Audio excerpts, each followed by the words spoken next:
Halo, Assalamualaikum warahmatullahi wabarakatuh. Di video ini saya akan menjelaskan materi tentang metode perakitan produk pada pelajaran produk kreatif dan kewirausahaan. Sebelumnya, perkenalkan nama saya Melsa Erliana dari kelas 12 TKJ 1 asal sekolah SMK Negeri 11. Materi pembelajarannya ada 3. Yang pertama, konsep lini perakitan. Yang kedua, proses perakitan jaringan RT atau RWNet. Yang ketiga, line balancing. Yang pertama, konsep lini perakitan. Yang pertama, pengertian lini perakitan. Apa itu lini perakitan? Lini perakitan merupakan suatu sistem yang terdiri dari pekerjaan dan mesin untuk menghasilkan suatu produk. Lini perakitan dapat berupa manual maupun otomatis. Lini perakitan juga dapat dideskripsikan sebagai sebuah proses pemabrikan di mana bagian-bagian atau biasanya yang memiliki suku cadang suatu produk dirakit dan digabungkan satu persatu dengan urutan tertentu hingga menjadi produk lengkap akhir. Bentuk paling terkenal dari konsep lini perakitan adalah lini perakitan bergerak atau moving assembly line yang dikembangkan oleh Ford Motor Company pada tahun 1908 dan 1915. Dengan metode tersebut, Ford menghasilkan Ford Model T, mobil paling murah di masanya. Ford juga menjadi perusahaan pertama yang mendirikan pabrik besar yang menerapkan proses lini perakitan. Layout produksi ada 4 macam, yaitu yang pertama job shop, yang kedua flow line, yang ketiga cellular manufacturing system, yang keempat continuous process. Lalu permasalahan penting dalam penyeimbangan lini adalah yang pertama, penyeimbangan lini antar stasiun kerja, yang kedua, menjaga kelangsungan produksi di dalam lini perakitan. Selanjutnya, karakteristik dari permasalahan assembly line balancing. Yang A, ada sejumlah proses dalam lini perakitan dengan waktu proses masing-masing. B, ada kendala keterdahuluan atau precedence constraint yang memaksa sebagian proses baru bisa dimulai setelah proses prasyaratnya selesai. C, bisa ada kendala tambahan seperti jumlah maksimum stasiun kerja atau kecepatan minimum lini perakitan. Yang D atau terakhir, tujuannya adalah pengelompokan proses-proses perakitan menjadi stasiun-stasiun kerja tanpa melanggar kendala keterdahuluan demi tercapai efisiensi lini perakitan maksimum. Dalam hal ini, keseimbangan kapasitas antar stasiun kerja sangat penting bagi efisiensi dan produktivitas tata letak produk. Maka, kekurangan dan kelebihan tata letak produk adalah: yang pertama, kelemahan tata letak produk. Kelemahannya adalah ketidakfleksibelan. Kedua, keunggulan tata letak produk. Yang pertama, ongkos penanganan material lebih rendah. Kedua, pekerjaan pada setiap mesin terspesialisasi, sehingga bisa disederhanakan dan dikerjakan oleh karyawan yang keterampilannya rendah dan murah. Ketiga, persediaan bahan setengah jadi rendah. Dan yang keempat atau terakhir, pengendalian produksi lebih sederhana, karena variasi produk rendah dan aliran bahan sudah terdefinisi dengan jelas. Kedua, konsep lini dalam tata letak berorientasi produk. Dalam tata letak berorientasi produk dikenal 2 macam lini, yaitu yang pertama lini pabrikasi. Lini pabrikasi merupakan lini produksi yang membuat komponen dan biasanya menggunakan mesin-mesin untuk membuat komponen tersebut. Yang kedua, lini perakitan. Lini perakitan merupakan lini produksi di mana komponen akan dipabrikasi melalui sekumpulan stasiun kerja yang biasanya terdiri dari tenaga kerja dan mesin. Seperti yang disebutkan Heiser dan Render 2006, terdapat 2 jenis tata letak yang berorientasi pada produk, yaitu lini pabrikasi dan perakitan. Lini pabrikasi atau fabrication line membuat 13 komponen seperti ban mobil atau komponen logam, sebuah kulkas pada beberapa mesin. Lini perakitan atau assembly line meletakkan komponen yang dipabrikasi secara bersamaan pada sekumpulan stasiun kerja. Kedua lini ini merupakan proses yang berulang, dan dalam kedua kasus, lini ini harus imbang, yaitu waktu yang dihabiskan untuk mengerjakan suatu pekerjaan harus sama atau seimbang dengan waktu yang dihabiskan untuk mengerjakan pekerjaan pada mesin berikutnya pada lini pabrikasi, sebagaimana waktu yang dihabiskan pada stasiun kerja oleh seorang pekerja di lini perakitan harus seimbang dengan waktu yang dihabiskan pada stasiun berikutnya yang dikerjakan oleh pekerja berikutnya. Seperti pada konsep gambar berikut. Ketiga, metode perakitan. Ada beberapa metode yang dapat diterapkan sesuai dengan kebutuhan, yaitu yang pertama, metode perakitan yang dapat ditukar-tukar. Maksudnya, bagian yang akan dirakit dapat ditukarkan satu sama lain atau interchangeable. Yang kedua, perakitan dengan pemilihan. Maksudnya, komponen-komponennya juga dihasilkan dengan produksi massal yang pengukuran-pengukurannya tersendiri menurut batasan-batasan ukuran. Yang ketiga, perakitan secara individual. Dalam pengerjaannya tidak dapat dipisahkan antara pasangan satu dengan pasangannya, karena dalam pengerjaannya harus berurutan tergantung bagian sebelumnya. Yang keempat, jenis perakitan. Pada umumnya ada dua jenis perakitan. Satu, perakitan manual, dan kedua, perakitan otomatis. Perakitan manual yaitu perakitan yang sebagian besar proses dikerjakan secara konvensional atau menggunakan tenaga manusia dengan peralatan yang sederhana tanpa alat-alat bantu yang spesifik atau khusus. Yang kedua, perakitan otomatis, yaitu perakitan yang dikerjakan dengan sistem otomatis seperti otomasi, elektronik, mekanik, gabungan mekanik dan elektronik atau mekatronik, dan membutuhkan alat bantu yang lebih khusus. Lalu jenis perakitan menurut jenis produk. Yang pertama, produk tunggal, yang kedua, produk seri. Produk tunggal yaitu perakitan dengan produk hanya satu jenis saja, sedangkan produk seri adalah bila perakitan dilakukan dalam jumlah massal dalam bentuk dan ukuran yang sama. Materi selanjutnya adalah proses perakitan jaringan RT atau RWNet.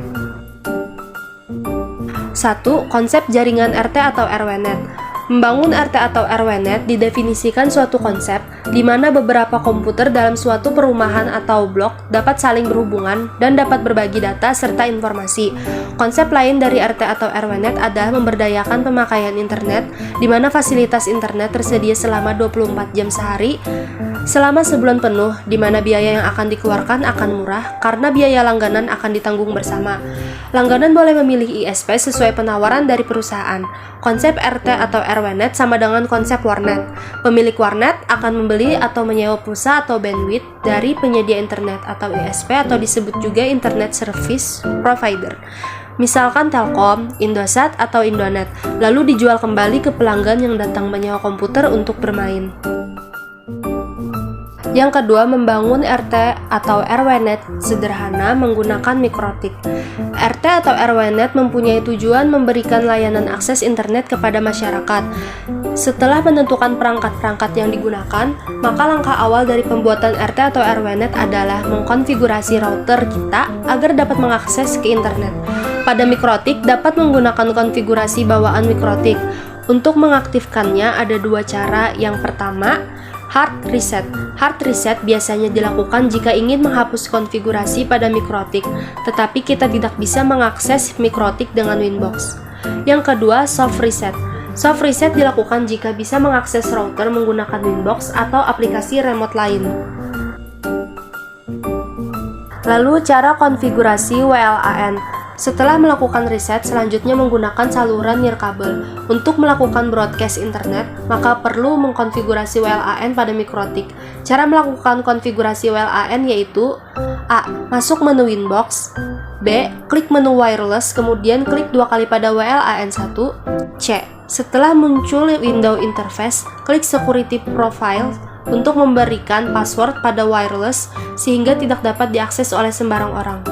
D. Klik tab wireless, kemudian klik tab interface, kemudian klik dua kali WLAN 1 dan isikan konfigurasi pada kolom-kolom. Lalu klik OK untuk menyimpan perubahan. Selanjutnya cara konfigurasi IP address pada WLAN. Yang pertama klik IP, kemudian klik address. Lalu setelah window address list muncul, klik tanda tambah untuk mengkonfigurasi IP address pada WLAN. Selanjutnya, langkah konfigurasi pembagian bandwidth. Yang pertama atau A, buka Winbox dan klik Q pada menu kiri sehingga muncul window Q list. Kemudian, setting Q parent sebagai kontrol bandwidth yang akan dibagikan ke klien. C, untuk memberikan aturan ke klien, maka selanjutnya membuat shield Q. Yang D, beri garansi bandwidth kepada klien sehingga klien tidak akan kehabisan bandwidth. Yang E, ulangi langkah C dan D untuk memberikan limitasi pada klien lain, dan jangan lupa menentukan target address-nya. Materi terakhir atau LAN balancing.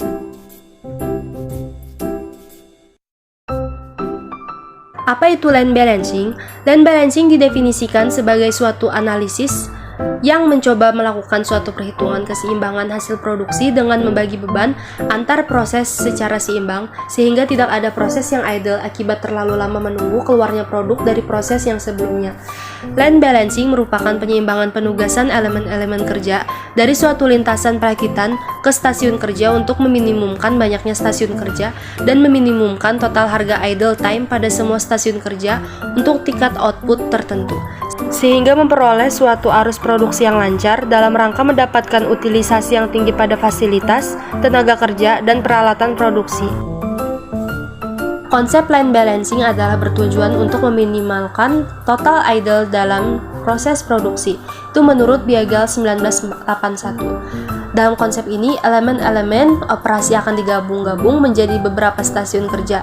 Tujuan umum penggabungan ini adalah untuk mendapatkan rasio delay atau idle atau menganggur yang serendah mungkin. Itu menurut Bedworth 1997. Berikut ini adalah pengertian keseimbangan lini atau land balancing menurut dua orang ahli yang berbeda.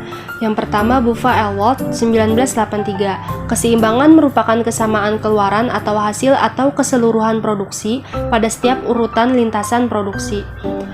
Menurut Herjano 1999, keseimbangan lini bertujuan untuk memperoleh suatu arus produksi. Suatu arus produksi yang lancar dalam rangka memperoleh utilitas yang tinggi atas fasilitas, tenaga kerja, dan peralatan melalui penyeimbangan waktu kerja antara stasiun kerja. Kedua, tujuan menyusun line balancing. Keseimbangan lintasan perakitan atau balancing line bertujuan agar suatu pekerjaan dapat diselesaikan dengan beban kerja yang sama pada setiap stasiun kerja, sehingga menghasilkan keluaran produk yang sama persatuan waktu. Tujuan ini tercapai apabila A. Lintasan bersifat seimbang, setiap stasiun kerja mendapatkan beban kerja yang sama, nilainya diukur dengan waktu. Jumlah waktu operator menunggu dari proses sebelumnya atau idle minimum di setiap stasiun kerja sepanjang lintasan proses. C. Jumlah stasiun yang ada di lintasan memiliki waktu yang seimbang. Keunggulan tata letak yaitu ongkos penanganan material lebih rendah, pekerjaan pada setiap mesin terspesialisasi, persediaan bahan setengah jadi rendah, dan pengendalian produksi lebih sederhana. Kelemahan tata letak produk. Yang pertama, ketidakfleksibelan. Kedua, subscribe to view the full document. Ketiga, pekerjaan yang membosankan bagi pekerja. Keempat, investasi mahal pada mesin-mesin khusus. Dan kelima, kesaling bergantungan antar mesin pada suatu lintasan yang sangat tinggi. Satu mesin mogok bisa menghentikan seluruh mesin lain. 3. Manfaat line balancing. A. Meningkatkan efisiensi proses atau improve proses efisiensi. B. Menghindari waktu pada proses atau stasiun yang menganggur atau reduce idle time. C. Mengurangi waktu proses secara keseluruhan atau reduce total processing time. D. Meningkatkan rasio pencapaian target produksi atau increase production rate. E. Meningkatkan profit atau increase profit. Dan F. Mengurangi pemborosan dan biaya-biaya yang tidak diperlukan atau reduce waste and unnecessary cost. 4. Penggunaan line balancing. A. Mengetahui take time setiap stasiun kerja dengan rumus T sama dengan TA dibagi D. B. Membuat rincian proses. C. Memahami waktu yang dibutuhkan pada setiap kegiatan proses. D. Identifikasi stasiun kerja yang memiliki selisih. E. Analisis dan lakukan tindakan penyeimbangan. Dan F. Evaluasi dan pemantauan hasil. 5. Masalah yang dihadapi dalam lintasan kritis. Masalah-masalah utama yang sering dihadapi dalam lintasan produksi yang dikemukakan oleh Biagel 1952 adalah A. Kendala sistem. Hal ini berkaitan erat dengan perawatan atau maintenance. B. Menyeimbangkan beban kerja pada beberapa stasiun kerja yang bertujuan untuk mencapai suatu efisien yang tinggi dan memenuhi rencana produksi yang telah dibuat. Tanda-tanda ketidakseimbangan pada suatu lintasan produksi, yaitu A. Stasiun kerja yang sibuk dan waktu menganggur yang mencolok. B. Adanya produk setengah jadi pada beberapa stasiun kerja. Menurut Buffa 1987 mengemukakan bahwa untuk mencapai keseimbangan ini dapat dilakukan dengan cara: pertama, penumpukan material. B. Penggerakan operator. C. Pemecahan elemen kerja. D. Perbaikan operasi. Dan terakhir, perbaikan performasi operator. Langkah-langkah pemecahan pada land balancing. A. Mengidentifikasi tugas-tugas individual atau aktivitas yang akan dilakukan. B. Mengidentifikasi waktu yang dibutuhkan untuk melaksanakan setiap tugas. C. Menetapkan precedence constraints jika ada yang berkaitan dengan setiap tugas itu. Berikut adalah precedence diagram pada land balancing. A. Menentukan output dari assembly line yang dibutuhkan. B. Menentukan waktu total yang tersedia untuk memproduksi output itu. C. Menghitung cycle time yang dibutuhkan. D. Memberikan tugas-tugas kepada pekerja dan mesin. E. Menetapkan minimum banyaknya stasiun kerja atau workstation.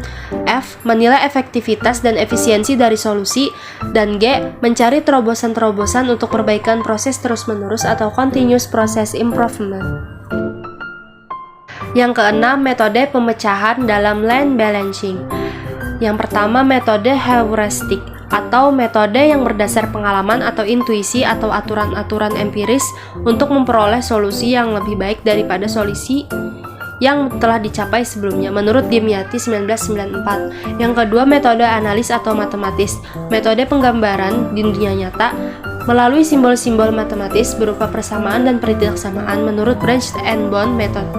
Yang terakhir, metode simulasi atau metode yang meniru tingkah laku sistem dengan mempelajari interaksi komponen-komponennya seperti CALB, ALBACA, dan COMSAL. Yang ketujuh, keseimbangan lintasan atau land balancing produksi. Yang pertama, permasalahan keseimbangan lintasan produksi. Perencanaan produksi sangat memegang peranan penting dalam membuat penjadwalan produksi, terutama dalam pengaturan operasi atau penugasan kerja yang harus dilakukan. Yang kedua, pengaruh kecepatan lintasan terhadap penyusunan stasiun kerja. Hal yang berpengaruhan pada penyusunan stasiun kerja adalah kecepatan lintasan yang ditentukan dari tingkat kapasitas permintaan serta waktu operasi terpanjang. Lalu yang kedelapan, precedence diagram. Precedence diagram digunakan sebelum melangkah pada penyelesaian menggunakan metode keseimbangan lintasan. Precedence diagram sebenarnya merupakan gambaran secara grafis dari urutan operasi kerja serta ketergantungan pada operasi kerja lainnya yang tujuannya untuk memudahkan pengontrolan dan perencanaan kegiatan yang terkait di dalamnya. Itu menurut Baroto 2002. Yang kesembilan, istilah-istilah dalam line balancing. Yang pertama, waktu menganggur atau idle time. Yang kedua, keseimbangan waktu senggang atau balance delay. Yang ketiga, efisiensi stasiun kerja. Yang keempat, efisiensi lintasan produksi atau land efisiensi. Yang kelima, Smoothness Index. Dan keenam atau terakhir, workstation. Sekian presentasi dari saya, terima kasih. Wassalamualaikum warahmatullahi wabarakatuh.